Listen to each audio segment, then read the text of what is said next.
Assalamualaikum warahmatullahi wabarakatuh. Di kesempatan kali ini saya kembali akan menjawab sebuah pertanyaan yang ditanyakan oleh sahabat subscriber di kolom komentar atas nama Diana Sel. Ini menanyakan seputar gali asem. Ya, langsung saja saya akan bacakan pertanyaannya di sini. Mau tanya Kang, saya dikasih aki kayu gali asem katanya hasil penarikan. Nah, ini penarikan yang bagaimana saya sendiri juga tidak paham.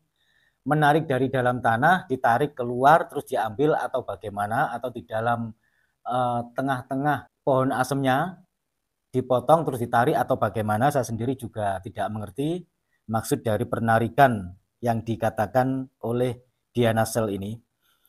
Terus saya rubah bentuk jadi kecil, yang saya tanyakan apakah energinya bisa berubah bahkan hilang. Nuwun, ya nuwun kembali. Baik, untuk Diana Sel, sebelumnya saya ucapkan banyak-banyak terima kasih atas pertanyaannya. Di sini saya akan menjawabnya.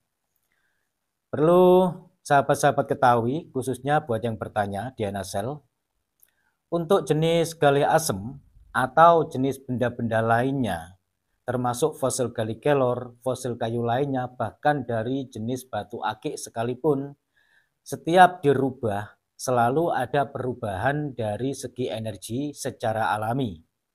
Nah, katakanlah kalau kita memiliki gali asem sesuai dengan tema kali ini, entah itu sudah berbentuk mata cincin atau mata liontin atau berbentuk tasbih, karena yang namanya gali yang belum membatu, yang masih berbentuk kayu, itu sebaiknya memang dipakai untuk tongkat, dipakai untuk pipa, maksudnya pipa rokok atau dipakai untuk tasbih.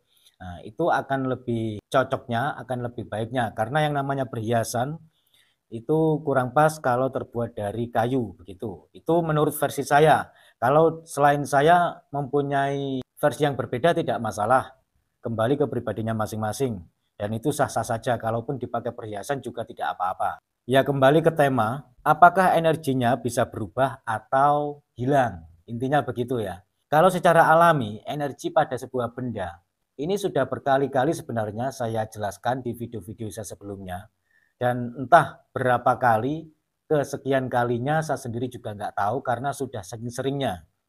Khususnya buat Diana Sel yang bertanya, dan juga buat sahabat-sahabat yang masih pemula yang mungkin baru saja mengetahui channel saya. Secara alami energi memang bisa berubah jika dirubah bentuknya.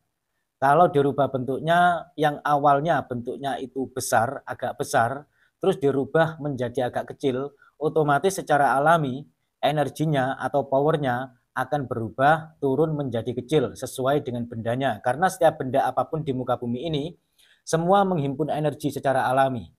Nah, kalau bendanya besar, otomatis sudah pasti logisnya energinya pun juga besar karena kandungannya, karena kadarnya, karena materialnya juga cukup besar. Kalau materialnya kecil, yang awalnya besar dikecilkan, otomatis energinya secara alami juga akan berkurang, menyesuaikan dari bahannya atau bentuknya juga begitu. Terus, apakah kalau energi tersebut itu berawal atau berasal dari kodam, kekuatan kodam, akan berubah, akan bisa hilang atau bagaimana? Nah, itu tergantung teman-teman ya. Kalau kekuatan dari kodam, energi dari kodam, itu tergantung. Ada juga yang tetap di situ, ada juga yang hilang, ada juga yang melemah. Namun kebanyakan kodamnya akan hilang, begitu. Bisa dikatakan 60 atau 70% kodamnya akan hilang. Dan itu menurut pengalaman pribadi saya yang sudah pernah saya pelajari. Untuk pengalaman-pengalaman sahabat sendiri atau versi dari orang lain saya sendiri nggak tahu. Ini saya mengatakan, berbicara, sharing dengan sesuai pengalaman yang sudah pernah saya buktikan. Begitu intinya ya. Ya, sekali lagi, khususnya buat yang bertanya, Diana Sel dan juga sahabat-sahabat subscriber lainnya yang baru mengetahui channel saya, yang khususnya yang masih pemula, bahwasanya setiap benda apapun itu menghimpun energi secara alami. Kalau bendanya itu besar, otomatis energinya juga besar. Kalau bendanya itu kecil atau diperkecilkan lagi, diperkecil, dirubah menjadi agak kecil, maka secara alami energinya pun juga agak kecil, menyesuaikan, intinya begitu.